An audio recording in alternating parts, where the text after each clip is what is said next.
Hey folks, we are going to continue working on development of the martial powers system for Dungeons & Dragons 5th edition martial characters to have an alternate magic system that is not spellcasting but allows martial characters to have a channel mana resource to do cool effects.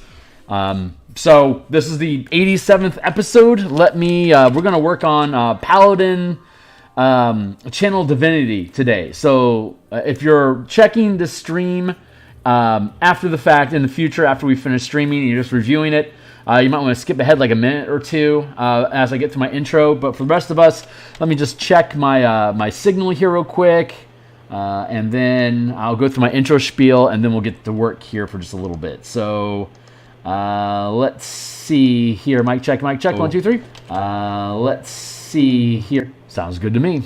All right. So let's see. Beep, beep, beep, beep. And I will go through my intro here real quick, and then we will get to work. So, hey, my name is Phil Kearney. I create role-playing games. I illustrate them. I publish them online. I've been focusing my attention on Dungeons & Dragons 5th edition here for the past 5 years. Here on screen, you see a number of the books that I've already published that are linked down below in the description. Except for the Spelljammer book, I'm actually still building that one, but it will also be on the DMsGuild shortly when it is completed. Let's see. Yeah, they're all extensive free previews. If you're normally here to watch pixel pushing and artwork, there's about 150 different illustrations in the books that are linked down below. If you're here specifically for Dungeons & Dragons 5th edition game design, all the stuff that's linked down below have extensive free previews, so you can click on the full preview button, or if you're on a mobile phone, the eye icon on the right-hand side of the screen. Either one will pop open a PDF that you can look at through the entire document to see the kind of stuff that it is. If you think it's cool, consider making some purchases to help encourage similar activity in the future. I also just posted I'm live online on Twitter at Phil Kearney. So if you're still on the X Twitter platform, you can follow me at Phil Kearney to get notifications when I'm live. But best way to catch the signal and support the channel overall right now is like, subscribe, hit the bell icon for me to continue to grow. I'm trying to get to 500 subscribers. That's the next major milestone for the growth of this channel. So if you think this stuff is cool, or if you're checking out my artwork in the morning, or if you're looking at my cartography in the evening, anything you think is cool, thanks a lot for your support. I really appreciate it. So right now, we have been exploring the martial powers system. We're at episode 87 of this, and we've been streaming about once or twice a week for the past year. If you scroll down here to the, let's see, playtest content and early looks on my Patreon here. You do not have to be a paying member of my Patreon to access this playtest content. It's there for anyone to look at. You can just scroll down here to look at playtest content, martial powers. If you click on that, it'll open up a Google Doc. It'll be a read-only document for you, but it's a solid 78 pages currently, so it's all there for you to be able to use on martial characters from level 1 to 20. It's the same document that I'm using right here, right now. So if you dive in here with me, you'll see me making alterations to the text as we go along. And we've spent a number of episodes in the past, so you can check the playlist on my channel here at Phil Kearney about the mechanics for how barbarians work, and the alterations that we've made to all of the subclasses that are printed by Wizards of the Coast. We added a list of bonus powers that you gain. And right now what we're looking at is we're going to scroll down to the Paladin. And if you are reading along with us at home, beep, beep, beep, beep, beep, beep, beep, beep, beep. Let's get down to it, past the rogue, past the monk. Beep, beep, beep, beep, beep, beep, beep, beep, beep, beep, beep, beep, beep, beep, beep. Paladin. We are going to look at, okay, Paladin starts on page, 35 of the playtest documents. We are looking at, we have the lay on hands features, which you can switch hit points for mana, which makes you a living mana battery, which is awesome. You gain 5 hit points per level with 100 hit points at level 20 as a Paladin. Checking out the burp. Hold on.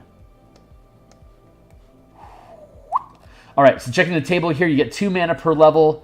At 20th level, you have 40 mana, but you can also swap hit points for additional mana, either for yourself or you can give it back to other people that have exhausted some of their own mana pool. The conversion rate is 5 hit points per point of mana. So at 20th level, you have 20 doses of mana, which if you're greedy and use it all for yourself, that gives you a supply of 60 mana over the course of a long rest, while like fighters, rogues, and barbarians have 20 mana per short rest. If the game tempos at 2 short rests per day with a long rest, that puts the barbarian, ranger, the barbarian, the monk, the fighter, the rogue, puts them all on 60 mana as well. And they also have additional systems that they can use to cheat in additional mana beyond the 60 that's assumed that you will get in the game. Potentially an additional 20 or 40 more, which would put you on par mana-wise with a fighter, cleric, druid, and sorcerer. So but of course you can't cast spells with it. It would all be for the different martial powers that we've been reviewing for the past 80 some odd episodes. So today specifically we're looking at Channel Divinity, which is you gain 1 here. If we go to the Paladin and we look at the class features, we'll just do this by the book. Divine Smite, Divine Health, Oath Spells, Channel Divinity. Here we go.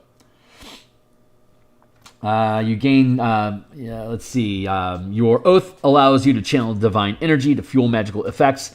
Each Channel Divinity option provided by your Oath explains how to use it. When you use your Channel Divinity, you choose which option to use. You must then finish a short or long rest to use your Channel Divinity again. Some Channel Divinity effects require saving throws. When you use such an effect from this class, the DC equals your, well, in our case, it would be equal to your channeling save DC as opposed to your spellcasting DC. So what we will then do, what we are proposing here is, drop down to here. Our proposal is that you can regain, since you gain these things at 3rd level, and at 3rd level, you're capable of channeling up to 1 mana. The proposal here is that Channel Divinity is worth 1 mana. So, which means that when you use Channel Divinity, after you've used it, you can spend a point of mana to regain it before you take a short or a long rest. So during your adventuring day at any point, you can burn a point of mana to get your Channel Divinity back.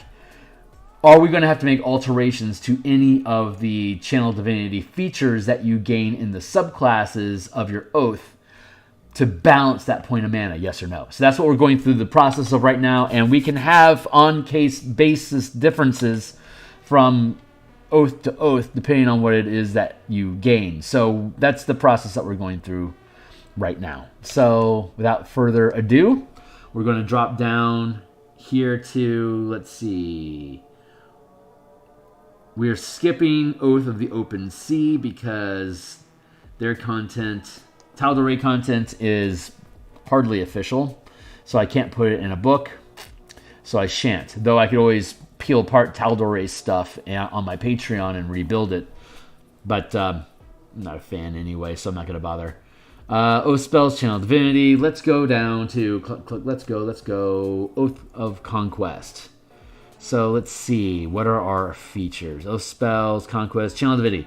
When you take this Oath at 3rd level, you gain the following 2 Channel Divinity options. See the Sacred Oath class feature for how Channel Divinity works. We already know that you can get it back on a short or long rest. You can only use 1 option. So let's see what our options here are. Conquering Presence. You can use your Channel Divinity to exude a terrifying presence. As an action, you force each creature of your choice that you can see within 30 feet of you to make a Wisdom saving throw. On a failed save, a creature becomes frightened of you for 1 minute. The frightened creature can repeat the saving throw at the end of each of its turns, ending the effect on itself as on a success. Each creature. Yep, there's my timer, 20-minute timer. Let's make sure I take a sip, and I got 20 minutes. Until the next. Guided strike. You can use your channel divinity to strike with supernatural accuracy. When you make an attack roll, you can use your channel divinity to gain a +10 bonus to the roll. You make this choice after you see the roll, but not before the DM. But before the DM says whether the attack hits or misses. Flat 10 bonus is pretty damn buff for a single point of mana. But it becomes less and less useful as you gain levels.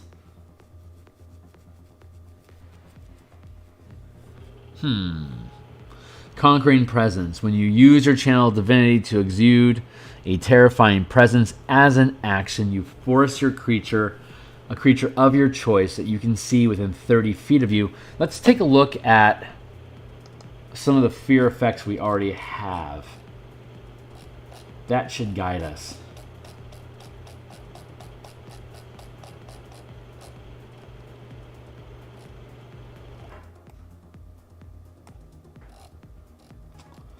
Let's see.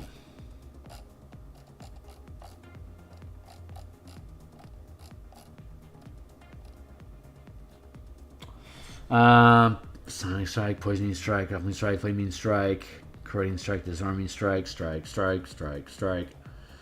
Wait, do they make a saving throw? That's important. They all make a saving throw. Okay.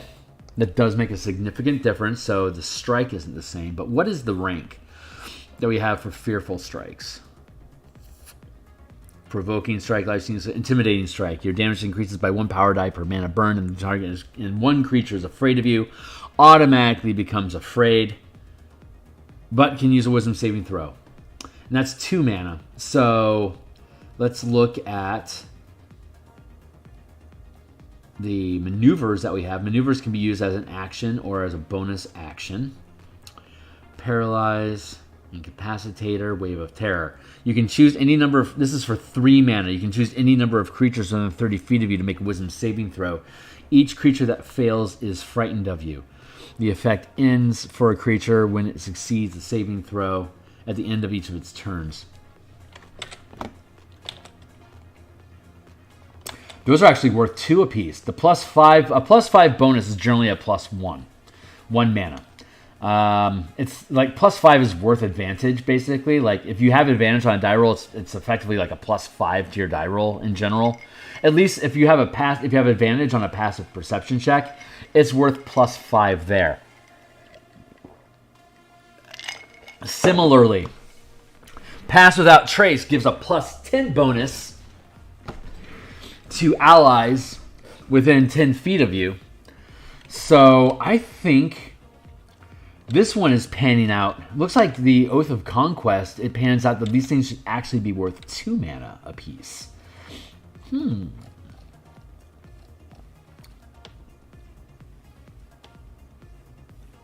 Okay. Let's see.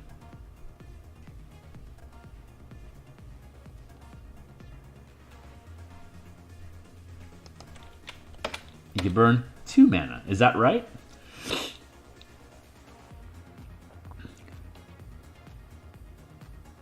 Strike. Let's keep finding out. Let's see. I think both of these, a +10, that's worth 2 mana. And a saving throw or be frightened for creatures around you for 1 minute. That feels safe. That feels fair as well. Conquest. Let's look at Oath of Devotion. Channel Divinity, Oath of Devotion. As an action, you can imbue one weapon that you are holding with positive energy. Using your Channel Divinity for 1 minute, you add your Charisma modifier to attack rolls made with that weapon, with a minimum bonus of +1. The weapon also emits bright light. You can end this effect on your turn as part of any other action if you are no longer holding or carrying the weapon, or if you fall unconscious, the effect ends. The other one is Turn the Unholy. As an action, you present your holy symbol and speak a prayer. You add your charisma bonus to attack rolls made with that weapon.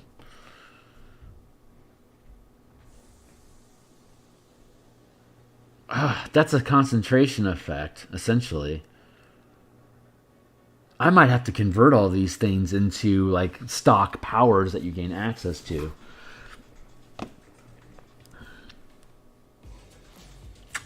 Sacred Weapon, that's like dire attack, which gives you your channeling ability score bonus to damage that you deal. It's a sustained effect, so it's perpetual using ours. This lasts a minute. Churn the Unholy. As an action, you present your holy symbol.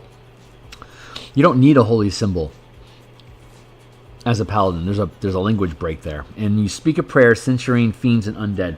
Using your channel divinity, each fiend or undead that you see or hear you within 30 feet must make a wisdom saving throw. If the creature fails its saving throw, its turn for 1 minute or until it takes damage. A turned creature must spend its turn trying to move as far away from you as it can, and it can't willingly move space near you within 30 feet. It also can't take reactions for its action.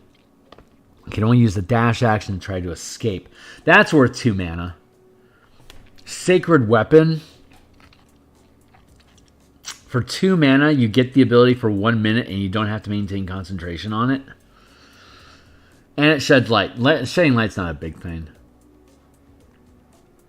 I'm okay with that being 2. And Speak of Prayer, censoring fiends and undead. Using your channel divinity, each fiend or undead. Yeah, okay. I'm okay with that being 2 mana as well. That tracks. With a redemption.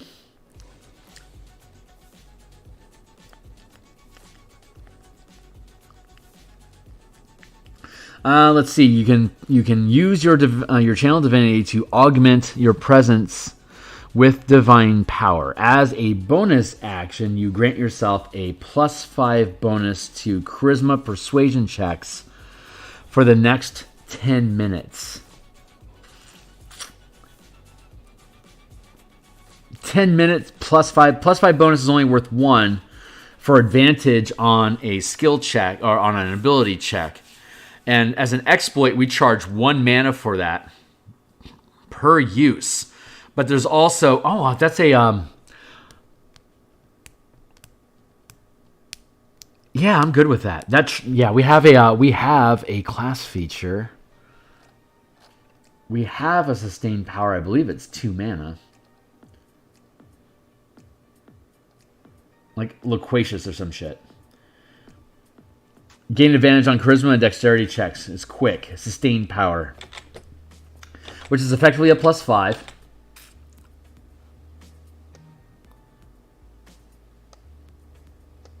Let's go to here. There. Because we're not really using this other page much at all. So that should balance that better. Let's see. Let's see that sustained power. Quick, when you sustain the power, you gain advantage. Advantage is worth +5. +5 to charisma persuasion checks specifically. It's for 10 minutes. +5 bonus.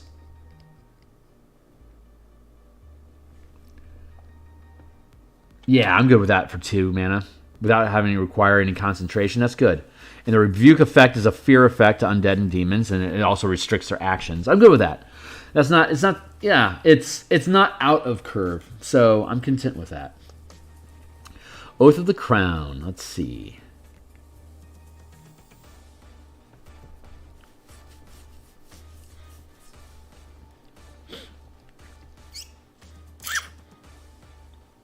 Channel Divinity. Champion Challenge. As a bonus action, you issue a challenge that compels other creatures to do battle with you.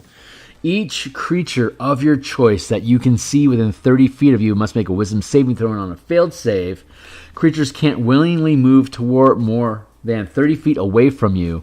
The effect ends on the creature if you are incapacitated. Yeah, that's worth 2. Turn the Tide. As a bonus action, you can bolster injured creatures with your channel divinity. Each creature of your choice that can hear you within 30 feet of you, regains hit points equal to D6 plus your charisma modifier if it has no more than half its hit points.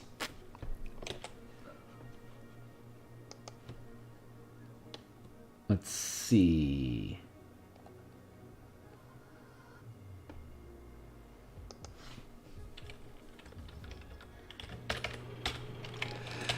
When a feature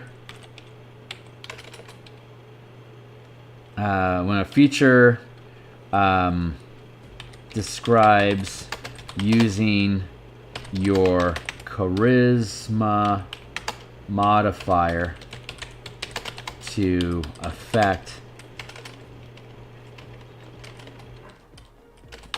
you can instead use your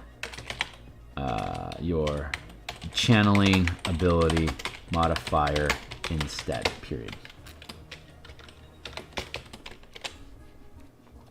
Let's take that up.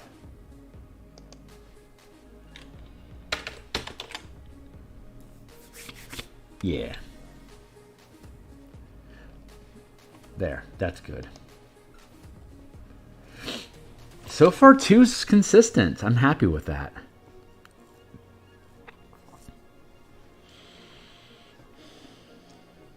This is turning out to be easier than I thought it was. I'm happy to say. Did we get down? Did we do Watchers already? There we go. Watcher's Will. You can use Channel Divinity. I feel like I've gone through these too quickly. Let's double check them real quick. Make sure I didn't miss something. Conqueror's Presence. Fear Effect. Guided Strike. Plus 10 effect. Glory. Glory Bay. Peerless Athlete. I missed this one. As a bonus action, you can use Channel Divinity to augment your athleticism for the next 10 minutes. You have advantage on strength and dexterity checks. You can carry, push, drag, and lift twice as much weight as normal, and the distance of your long and high jumps increased by 10 feet. The extra distance costs movement as normal. Inspiring Smite. Immediately after you deal damage to a creature with your Divine Smite feature, immediately after you deal damage to a creature with your Divine Smite feature, you can use your Channel Divinity as a bonus action and distribute temporary hit points to creatures of your choice within 30 feet of you, which can include you. The total number of temporary hit points equals 2d8 plus your level in this class, divided among the chosen. Oh my god, that's perfect. Yeah, that works really well.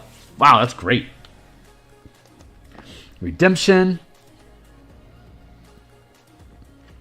Emissary of Peace, right. Rebuke the Violent. Those who use violence immediately after an attacker within 30... Immediately after an attacker within 30 feet of you deals damage with an attack against a creature other than you, you can use your reaction to force the attacker to make a wisdom saving throw. On a failed save, the attacker takes radiant damage equal to the damage it just dealt. Oh my god, that's so great. And on success, it's saved. Yeah, that's Holy Hannah. That's fantastic. I love these things, man. These are all worth 2 mana. For you to be able to use them as often as you want, as long as you still have mana, and you get a free one every short rest or long rest. That shit's great. Hell yeah. I'm way on board with these. Champion's Challenge. Can't move away from you. Turn the Tide. Within 30 feet regains hit points. Right. Now we're on Oath of Vengeance. Vengeance equals abjure enemy. As an enemy, you're present in your holy symbol and speak a prayer of denunciation using your Channel Divinity. Choose one creature within 60 feet of you that you can see. That creature must make a wisdom saving throw, unless it is immune to being frightened. Fiends and undead have disadvantage on this save. If on a failed save, the creature is frightened for 1 minute, or until it takes any damage. While frightened, the creature's speed is 0, and it can't benefit from any bonus to its speed. On a successful save, its speed is halved for 1 minute, or until the creature takes any damage. That's fantastic. Vow of Enmity. Enmity. Thank you. As a bonus action, you can utter a vow of enmity against a creature you can see within 10 feet of you, using your Channel Divinity. You gain advantage on attack rolls against the creature for 1 minute or until it drops to 0 hit points or falls unconscious. I have a hangnail. Hold on. Alright. That's Vengeance, and then Oathbreaker, and then we don't do anything with the C. Control Undead. As an action, the Paladin takes one undead creature it can see within 30 feet of him or her. The target must make a Wisdom saving throw. On a failed save, the target must obey the Paladin's commands for the next 24 hours, or until the Paladin uses a Channel Divinity option again. An undead whose challenge rating is equal to or greater than the Paladin's level is immune to this effect. Dreadful Aspect. As an action, the Paladin channels the darkest emotion and focuses them into a burst of magical menace. Each creature of the Paladin's choice within 30 feet of the Paladin must make a Wisdom saving throw if it can see the Paladin. On a failed save, the target is frightened of the Paladin for 1 minute. If the creature frightened by this effect ends its turn more than 30 feet away from the Paladin, it can attempt another Wisdom saving throw to end the effect on it. So, it must make a saving throw. It can see the Paladin. On a failed save, the target is frightened of the Paladin for 1 minute. If a creature frightened by this effect ends its turn more than 30 feet, right, and it's going to run away anyway because it's a frightened effect. Cool. Okay. Well, yeah, I think instead of 1 mana, 2 mana is appropriate. It breaks the general formatting of the system altogether for a character lower than 5th level being able to spend 2 mana at any given time. However, the caveat does already exist. Hey, Alan, how you doing, man? We already have that caveat, if I'm not mistaken, and let's go to DMsGuild real quick because I think I already have that established. Let's see. Let's go to universal spell points. Here, let's click open this document to see, because I think we already have precedence that allows for it.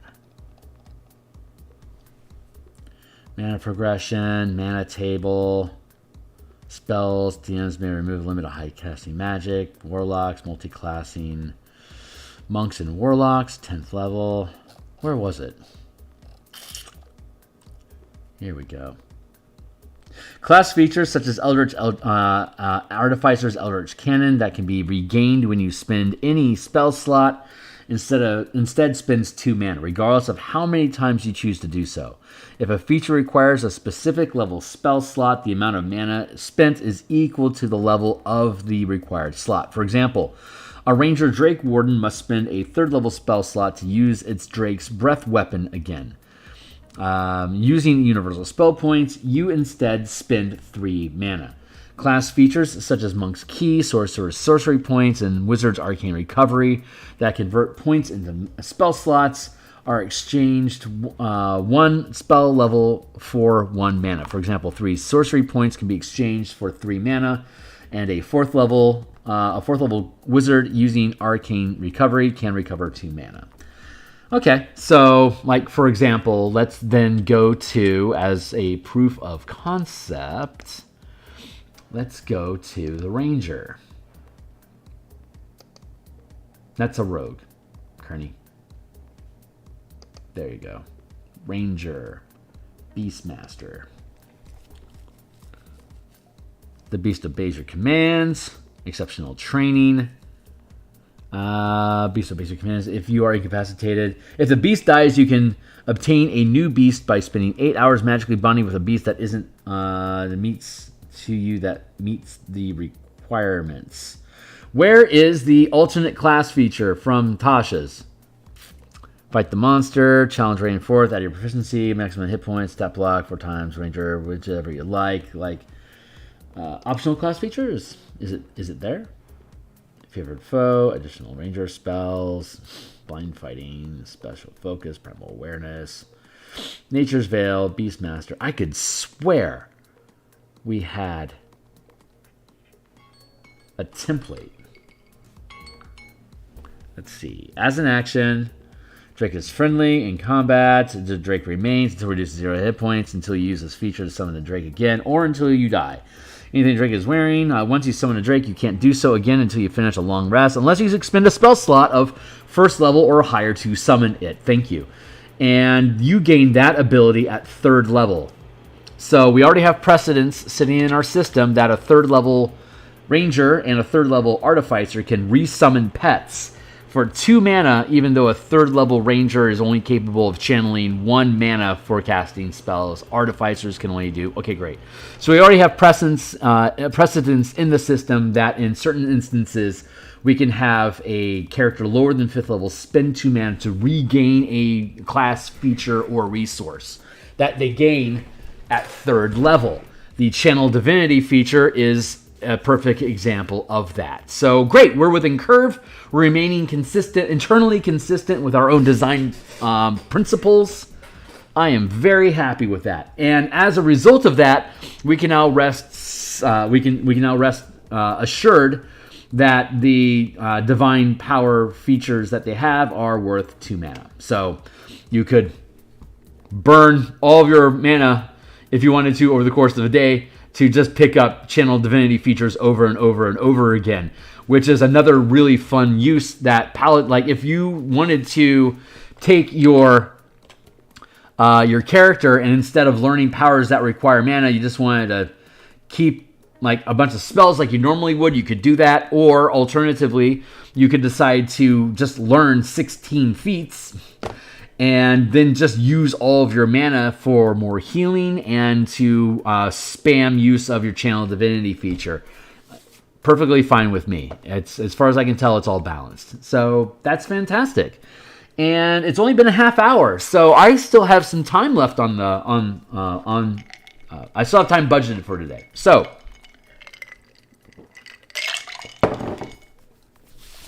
worth noting, we made some additional revisions since yesterday's stream when we were looking at new alterations to the Monk, the Ranger, the Paladin, and the Barbarian. I keep thinking about this stuff, and I feel like all of the martial classes except, well, all the fighter types like the Barbarian, Fighter, Monk, Ranger, and Paladin, they should all have the Empowered Strikes option, which is you can sacrifice Empowered Strikes. You can sacrifice an attack. If you make an attack, if it's your first attack in a round and you hit with the attack, you can choose to sacrifice your second attack during that attack action to instead gain a free point of mana that you can spend on a strike power during that attack. So instead of making 2 attacks and spending your own mana to make strikes out of them if you wish, you can...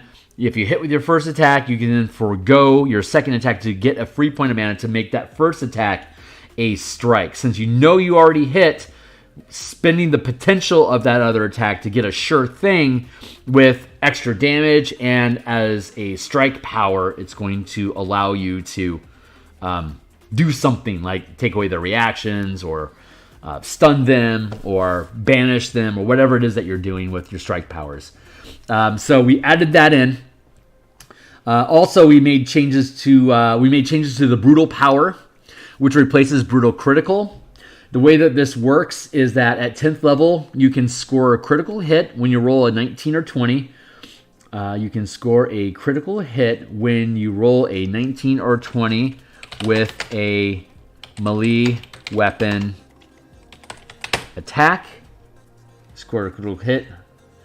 Right, and then you can score, when you score a critical hit, instead of gaining extra dice, you gain additional free mana. At 10th level, you gain 1 free point of mana. At 13th level, you gain 2 free points of mana. And at 17th level, you get 3 points of mana. And additionally, at 17th level, you can now score a crit on an 18, 19, or 20. So now you're kind of weighing out the difference, right? If you have 2 attacks, and you do at 17th level, if you hit with the first attack and you don't crit, you could decide to ditch the second attack, gain the free point of mana, or it might be worth your time to make the extra roll anyway on the second attack and chance that you could roll an 18, 19, or 20, and if you do, instead of gaining 1 point of mana, you'll get 3. extra free points of mana. That, of course, you can combine with your own. At 17th level, you can channel up to 5th rank powers. So you gain 3 points for free. You could then choose to spend 2 points out of your pool for a full 5 points. If you score a critical with your first hit, then at 17th level you get 4 points of temporary mana, and you'd only have to spend 1 point of mana to deal 5 extra dice of damage, which is, granted, you're going to be rolling at 10th level to D8, at 17th level to D10, and most people when they're playing barbarians are either throwing 2d6 or d12 for the weapon damage. So you are actually stepping down your damage die, but you get the kicker effects of doing more dice for some mana, and you get the kicker effect of the strike powers. Hey, what's up? Yes. Yeah, but it doesn't, it's not like, normally you can double strike damage, right? But with this, it's not, you're not doubling your crit dice, you're just getting extra dice for free. Like, you roll extra dice. Like if a paladin or anyone else would use a strike power, is like, say you're using a D8 and you crit, then you'd roll 2d8 plus your modifiers, right? With this, and then if you hit a strike and you're going to double up your strike dice as well. So like if you put like 2 points of mana into it, so you got your normal damage dice, which is a D8. You dump 2 mana into it for maybe like an extra 2 8-sided dice. So that's a total of 3 dice. And then because you critted, those 3 dice for those 2 mana becomes 6 dice because the mana is going to double as well. But using this, instead of getting a bunch of free mana, and in addition to that free mana, you get to double that mana. The way that brutal critical normally works is that if you crit, you're going to get an extra die, and then the brutal critical is going to give you more dice on top of that over the course of your levels. Instead of gaining those extra critical dice, you're just getting free mana to dump into your strike. Hopefully that's clear as mud. But yes, this is siloing your ability to get those crit effects. So you have to stay inside of the barbarian until 17th level to really be able to curve out and get everything that's associated with it. And if you, and for anyone that recall, this Fury should be mana because we replaced the name. We kept it all mana to be consistent across everything, even though we had clever titles like Key and Fury and stuff like that. We converted all just to blank mana, so there'd never be any confusion. It's a little bit more technically drab, but I think it helps it helps eliminate any questions about can you mix mana pools and stuff. So, right, but the rage. Right, what we went over yesterday was when we're channeling rage. There you go. When you channel rage and you can't maintain concentration. So if you channel a sustained power while raging, it automatically locks. And while raging, locked powers don't reduce the max rank that you can channel. So not only with a high level character, you're going to be able to have up to 5 ranks where the auras that are locked permanently on you while you're raging, but you're going to get a shitload of extra free damage dice for you to be able to throw around as well. Yeah,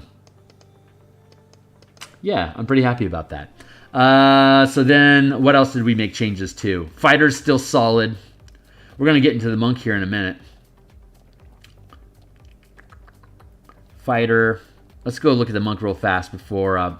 because we're going to work on another archetype for the monk anyway. So give me a second here to tool down to it, and we'll look at the revisions. Rogue does not gain doesn't gain a second attack at 5th level. It has sneak attack, and we already have them switching out dice for free mana already. So they effectively have infinite strikes to a limited degree. Monk, there we go. Let's see, what did we add in for the monk? We have the replenishing pool, so whenever you roll initiative, you regain a number of mana equal to the maximum rank gained as a monk. So a first level monk is going to be able to regain 1 point of lost mana if they've spent any. Of course, you get all your mana back on a short rest. Barbarians also get all their mana back on a short rest. Oh yeah, barbarians can also spend hit dice to get mana back between short rests. So you get up at 20th level as a barbarian, you have 20 hit dice. If you don't need those hit dice to heal for whatever reason during short rests, you can burn it to get more free mana. So a barbarian can end up with up to 80 mana per day. If you get your 2 short rests, you have your long rest, and you burn down all your hit dice to get mana back. That puts the barbarian actually on par with the paladin as far as how much mana they get. Let's see. I forgot that until just now, so I wanted to mention that. Replenishing pool. Right, so whenever you roll initiative, you're going to gain a number of mana equal to the rank that you gain as a monk. So a 9th level monk, every time you roll initiative, is going to get back 3 mana if he's missing any mana already. The other thing is the flurry of attacks. We already have that in as a sustained effect. Second level, yeah, you can burn a point of mana and make 2 attacks as a bonus action. It doesn't have to follow an attack. It's just a bonus action. You can do it. Starting at second level. Oh, wait, we should do this. Second level as a maneuver. Because maneuvers can be used as both actions and bonus actions, and you can use a maneuver twice during a round if you want to spend your action economy that way. So flurry of attacks as a maneuver at second level, you could spend a point of mana, get 2 attacks as your action, and also maneuver 1 point as a bonus action. If you spend 2 mana, a second level monk can have 4 attacks during the round. It'll cost you 2 mana, but you can do it. Let's see. Oh yeah, and then at 5th level, as a bonus action, instead you can choose to tap or lock 2 mana instead of spending a point of mana. If you sustain the 2 mana effect, Flurry of Blows is permanent.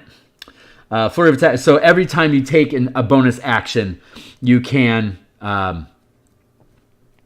2 attacks. You don't have to spend it per round as a sustained effect for 2 mana. And of course you can lock it. And we've already established from the last session that similar to the barbarian, when you channeling martial powers, replenishing pool, art of mobility, flurry of attack, focus strikes, unlock channels. Starting at 3rd level, when you lock a sustained power, your max channel limit gained as a monk is not reduced. So similarly, you can lock auras onto your monk for permanent buff effects, and it won't diminish the amount of mana that they can channel as strikes, exploits, maneuvers, and reactions. So you can, at 5th level, when you have the option to lock flurry of attacks, starting at 3rd level, locking those 2 mana doesn't reduce the amount of mana you can otherwise channel. So you're basically giving up 2 mana. You permanently lock that on as your aura effect, and you'll always be able to use Flurry of Blows until you decide to channel something else as an aura effect or as a sustained effect. I keep referring to it as auras because I think about it like as Magic the Gathering as creature enchantment auras. You spend mana to put a card on a creature, and that creature is modified by that whatever that card says, like gain extra damage, gain extra attack bonuses, become hexproof, gain haste, phase, fly, trample, first strike, double strike. These are all different things. Death touch. These are all different things that creatures can do in Magic the Gathering when you put an enchantment aura on them by spending extra mana on them. This does that. This is design that mentality. That's the same narrative aesthetic that we're going for this NTG stuff. So the empowered strikes, on top of it, they also have the ability to, if they hit, they can then cash in their second attack. If they do, they gain a free point of mana. However, a difference here is at 11th level, when you forego your second attack, you gain 2 points of temporary mana that you can spend on a strike instead of just 1. The fighter can do this also, but a fighter at 11th level has to spend 2 of his extra attacks to gain 2 mana. And then at 20th level, he can spend all 3 of his extra attacks to get 3 free points of mana. The monk is automatically for free getting the extra 2 temporary points when he takes the extra, when you forego your extra attack at 5th level. Stunning Strike, also, you gain that already at 5th level. We modify it. It becomes an exploit, a first rank exploit. Exploits are different from strikes. You can stack exploits and strikes together on attacks. So if you wanted to use Empowered Strikes gives you a free point of mana on your first attack if you forego your second attack.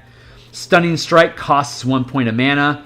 So if you make an attack and you hit, you can forego your second attack to get a free point of mana that you could then spend on Stunning Strike.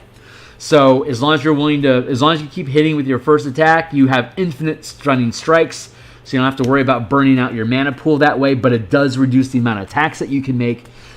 However, you could still make 2 attacks in a round if you want and spend a point of mana each time trying to stun that target over and over again if you want to. Up to you. That's your action economy to spend as you please. Or you could use that free point of mana to get a free strike. And of course, you could combine mana from your mana pool to ramp up that strike or that stunning strike exploit feature to deal extra damage and do other stuff as well. And then beyond that, we looked at this already, the Whirlwind attack, which you also gain at 5th level. If you spend a point of mana, you can hit a number of creatures within range of you. So at 5th level, you can target 2 creatures within 15 feet. You have to spend at least 1 point of mana. If you do, if you burn 1 mana, you can deal 1d8 damage to each creature you hit. If instead you burn 4 mana, like at 13th level, you can deal 4d8 damage to each creature. And then after completing a Whirlwind attack, you can burn 1 mana to teleport to an unoccupied space within 5 feet. It's just a deconstructed Steelwind Strike that you gain access to at 5th level and then curves out like Steelwind Strike does at 17th level. So at 17th level, you're rolling a d10. The Steelwind Strike, it can target 6 creatures, dealing 5d10 force damage to each of them. So this is similar to that.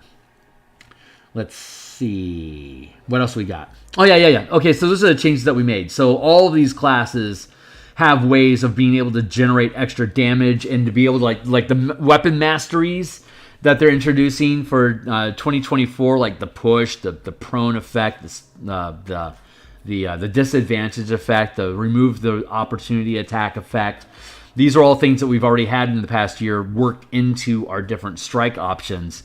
And now we have a bunch of ways for all of these martial characters to cheat in free use of extra damage and all these weapon proficiency things that you can do, these weapon masteries. But we're working on traditions now. So I've got time.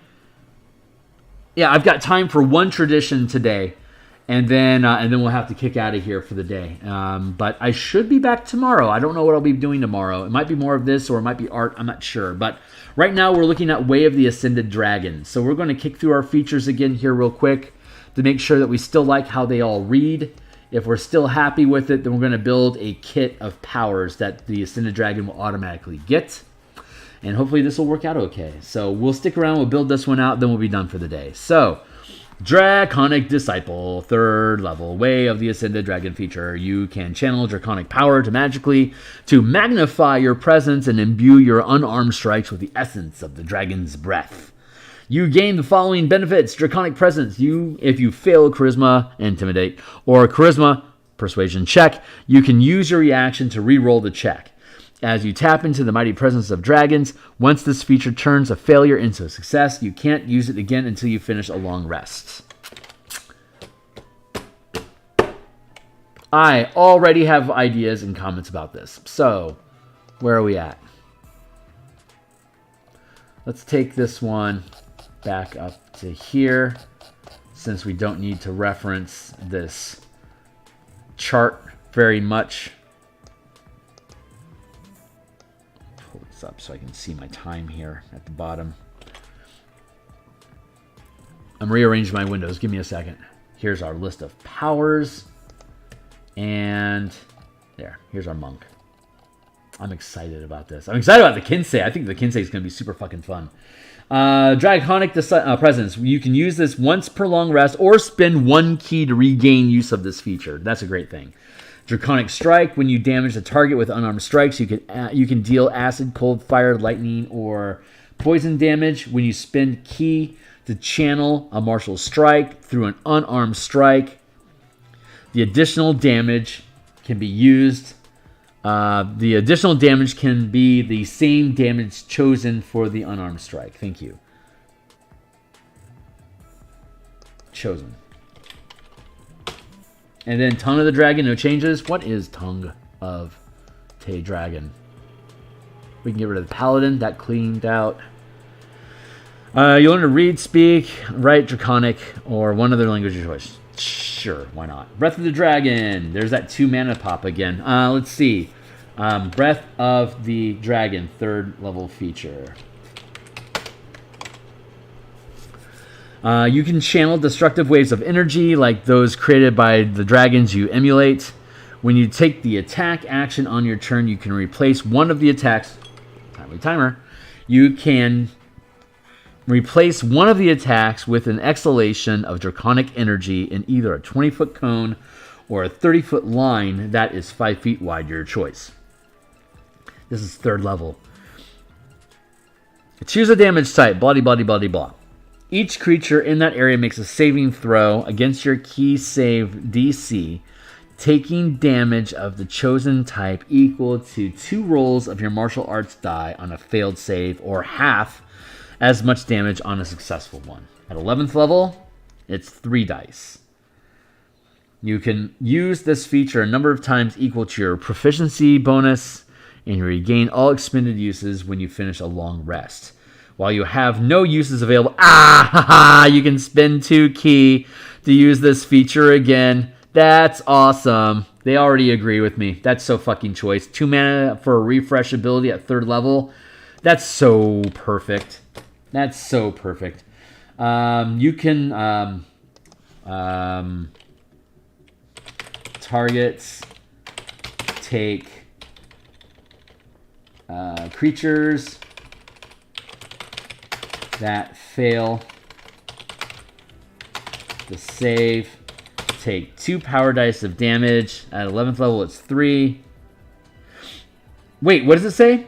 Choose a damage type equal to 2 rolls of your martial arts die on a failed save, or half. Okay, or half as much on a successful one. Perfect. 2 dice at 11th level. It'll be a D8, so it'll be 3 power dice unless the monk's martial arts die is better. We already have the caveat in here that the monk can use either the martial arts die or your power die, whichever is better. Currently, the power die is generally better than the martial arts die, but once 2024 rolls over, I believe the martial arts die will end up being better than the power die. We'll see how that shakes out, but I'm fine with the language either way. So that's perfect. Yeah, that's absolutely perfect. Wings unfurled. I love that this is an area effect. Like it's nice. As an attack. Jeez, that's so good.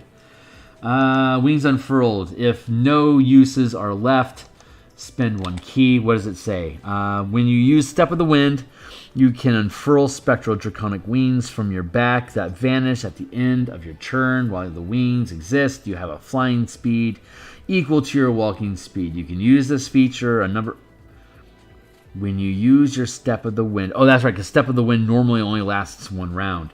You can use this feature a number of times equal to your proficiency bonus and regain all expended uses when you finish a long rest. Let's look at what we do with Step of the Wind for us to provide a more informed response to how we can modify this, shall we? Where is it? It's up here. Art of Mobility, that's right. This replaces Patience Defense, Step of the Wind, and unarmed movement. So, starting at 2nd level, when you're not wearing armor or wielding a shield, you gain the following benefits. Your speed increases by 10 feet. This bonus increases when you reach certain monk levels, as shown in the increased movement column of the monk progression table. As a bonus action, you can take the dash, disengage, or dodge action. These things don't cost any mana, by the way. When you take damage from falling, but your hit point total is not reduced to 0, you can choose to ignore the prone position, the prone condition. Starting at 5th level, you can tap or lock 1 mana during your turn to sustain the following effects. You gain a climbing speed equal to your walking speed, and you can move up, down, and across vertical surfaces while leaving your hands free. Your jump distance increases by a number of feet equal to your monk level. And then starting at 9th level, you can tap or lock 2 mana to sustain the above effects and also move across any liquid surface as if it were solid ground. By tapping this and sustaining the effect, it doesn't end at the end of the round. If you choose to end the effect at the end of the round, that's your choice, but you don't have to. So it can stay permanently on. So I think we need to modify this to work with Art of Mobility. How do we want to do that? Let's go to the monk class features first to look at where Step of the Wind is supposed to come into effect normally. Hey, Step of the Wind, Step of the Wind, Step of the Wind is 2nd level. Step of the Wind. Spin 1 key. Dash, disengage as a bonus action, and your jump distance is doubled for the turn. So what this does, what this is proposing that we do is for 1 turn, for 1 mana, for 1 turn, this is how we need to break it down. Let's grab a screenshot here real quick to make this easier for us to digest in the future.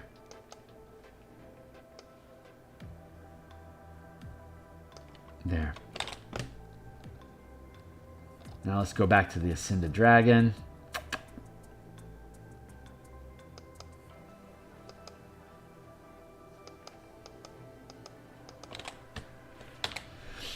Wings unfurled.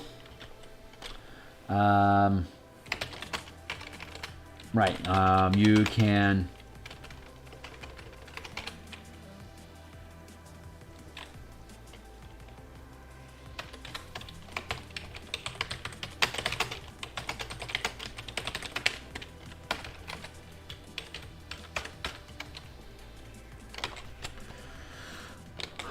wording.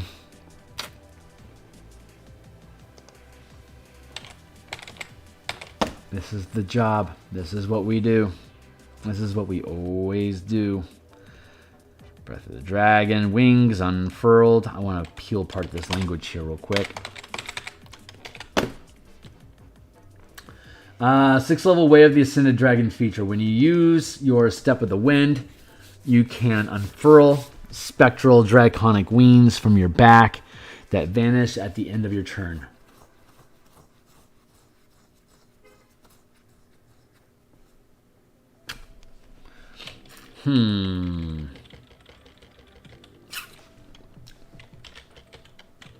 While using Art of Mobility,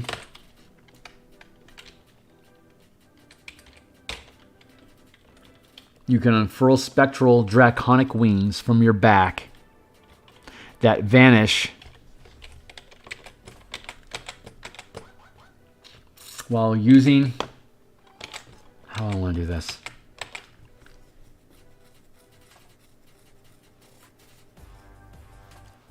You can take the dash, dodge, disengage action. 5th level, you can tap 1 mana to turn to sustain the following effects. So we made this free.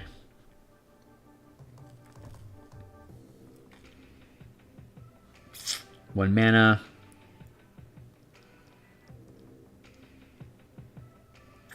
That's how we do it. That's the language. 6th level Way of the Ascended Dragon feature. While using Art of Mobility, you can tap or lock 2 mana to unfurl spectral draconic wings from your back that vanish when you dismiss this power. While the wings exist, you have a flying speed equal to your walking speed. There you go. And there's no need for a number of times for free because it's a sustained effect that you can lock to essentially be on forever. There we go. We fixed it. While using Art of Mobility, you can tap or lock 2 mana to unfurl spectral draconic wings from your back that vanish when you dismiss this power. While the wings exist, you have a flying speed equal to your walking speed. There you go. So let's look at... Let's go back to Aspect of the Yerm. The power of your draconic spirit now radiates from you, warding your allies or inspiring fear in your enemies. As a bonus action, you can create an aura of draconic power that radiates 10 feet from you for 1 minute. For the duration, you gain one of the following effects of your choice. Frightful Presence, Resistance. You gain one of the following effects. What do we say about it? Aspect of the worm, no required changes. Let's see if that's still true now that we come back to it 4 months later. Frightful Presence. Create this aura as a bonus action on subsequent turns. Once you create this aura, you can't create it again until you finish a long rest unless you spend 3 ki to create it again. I am in love with that. I am absolutely happy with that. So resistance. Choose a damage type. How long does it last? 10 minutes. I'm okay with that. Yeah, no changes. This is good. This is good. Cool. Ascended aspect. That's a jump. No changes. That is perfectly good. Oh, Way of the Astral Self, no changes. Huh? I beg to differ.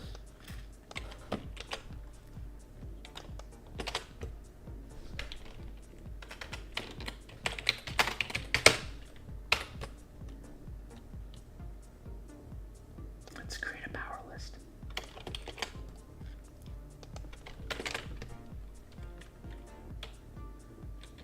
No changes? We'll find out about that next. But right now, we're still working on the Ascended Aspect. Ascended Aspect. Your Draconic Spirit reaches its peak. You gain the following benefits. Augment your breath. You use your breath weapon. You can spend 1 ki to... Oh my god. To augment its shape and power, the exhalation of draconic energy becomes either a 60-foot cone or a 90-foot line that is 5 feet wide, your choice. And each creature in that area takes damage equal to 4 rolls of your martial arts die on a failed save, or half as much damage on a successful one, when you spend 1 ki to augment the effect. Blind Sight. Oof, oof, oof. All right, what else we got going? I have thoughts. Creatures that fail to save take 2 power dice of damage. When you spend 1 ki to channel a martial strike through an unarmed strike, the additional damage can be some... Right. 1, 2. Let's create some space. Breath of the Dragon. Third, creatures that fail the save take 2 power dice. 11th equals 3 power dice. Regain use with 2 mana.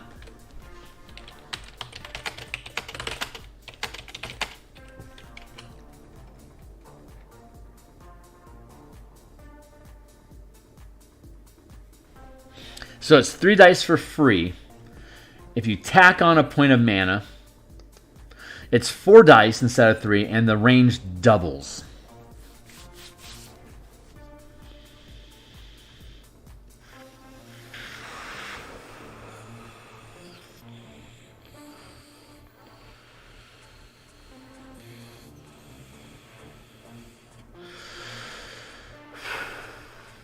The reason why I'm huffing and puffing on this is because my thought is...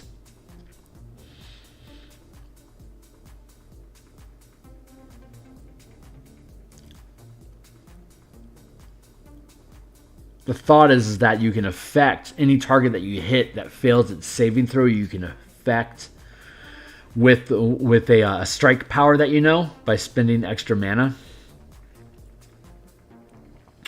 Like, this is for free, right? And I can regain it with 2 uses. But like, if I spend a point of mana, I can have shocking breath.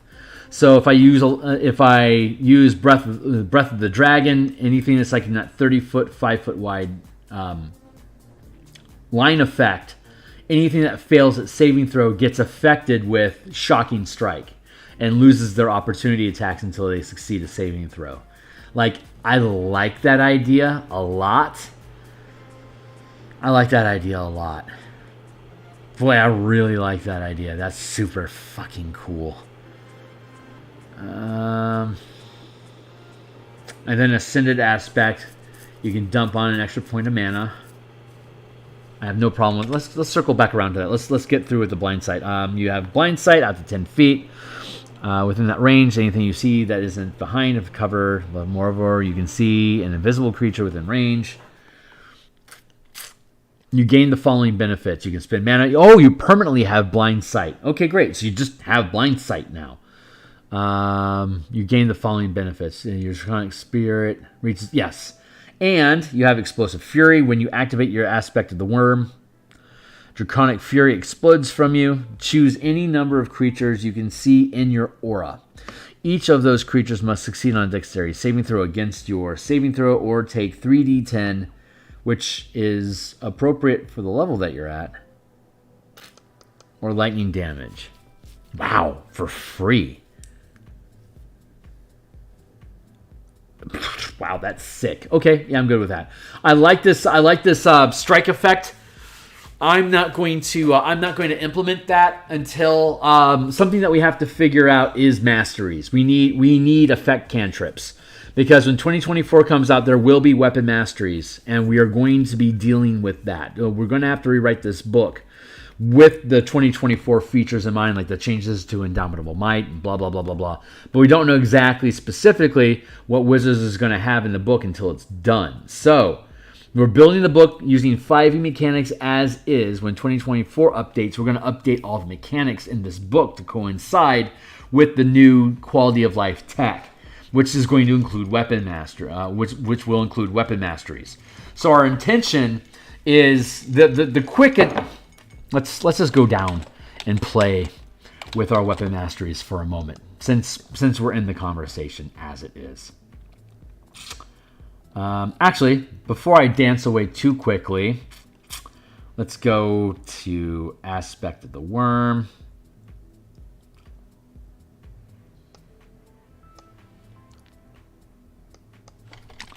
Consider spending 1 point of mana to affect all failed with results of 1 weapon mastery. There. So weapon masteries are free. Combat masteries as powers. This replaces weapon masteries.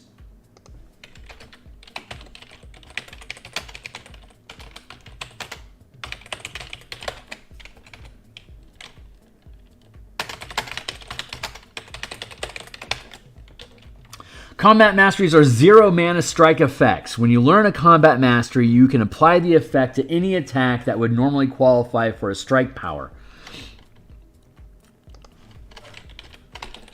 As a 0 mana effect, you can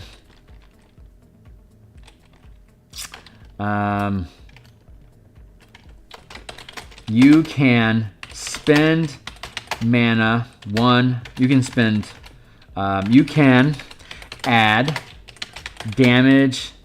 You can add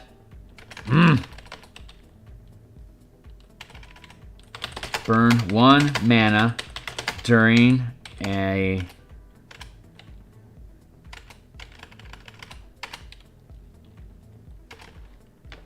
how do I want to order this? You can add power dice to the damage,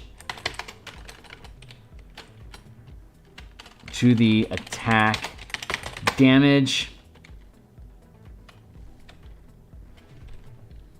per mana burned as a strike using the weapon damage type or any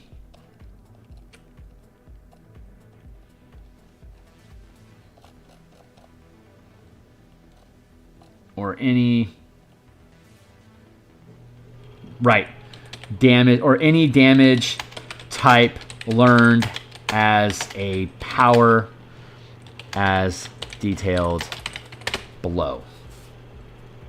So, list of masteries.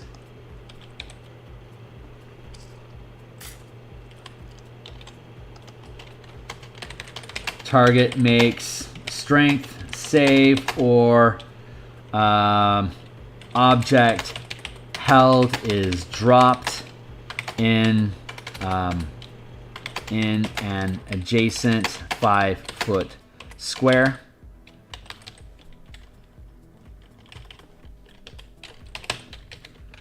Trip Target makes Dex save or is prone. Target makes SCR save or is pushed away 5 feet. Target makes STR save or is push-pull.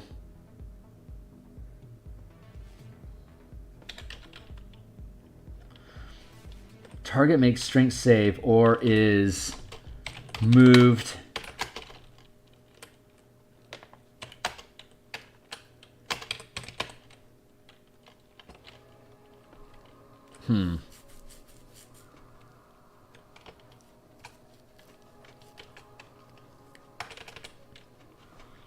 Pull doesn't make sense. I can't do that. Strength saver is pushed 5 feet away. Yeah, gotta get rid of pull. Step.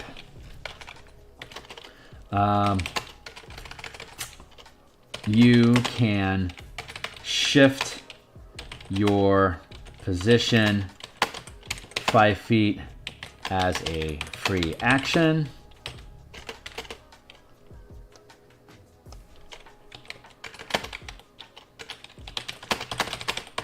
Part of the attack. Reach. You can hit a creature 5 feet further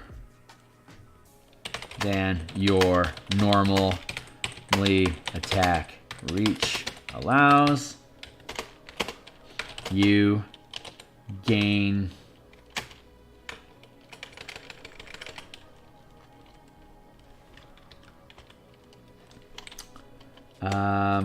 with a successful hit, your next attack against the same creature has advantage.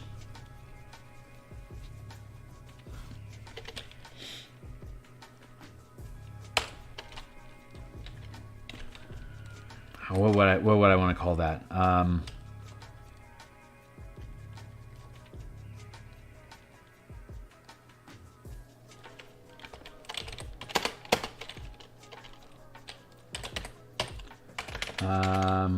With a successful hit, your target is at disadvantage on their next attack roll this round. Target makes int save or is at disadvantage on their next attack roll this round.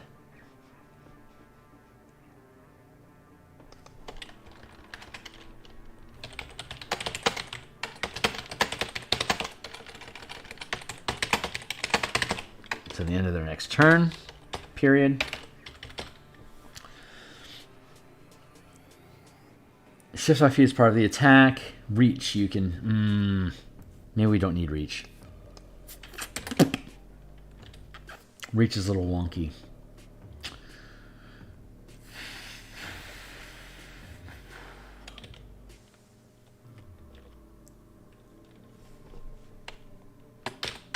Let's start with those 5. And then we'll see what weapon masteries actually do. So with this, you can pick up a mastery and you can always use any... you pick a mastery and you can use any of them as part of an attack. Period. There you go. Most of all the strikes that we have above, there is no saving throw. This is just something that affects the creature, and then they have to save to get out of it. But this 0-cost cantrip, the creature gets to make a saving throw to prevent the effect from happening to it. These are kind of like a space between maneuvers and strikes. So I'm pretty happy with that. Let's see.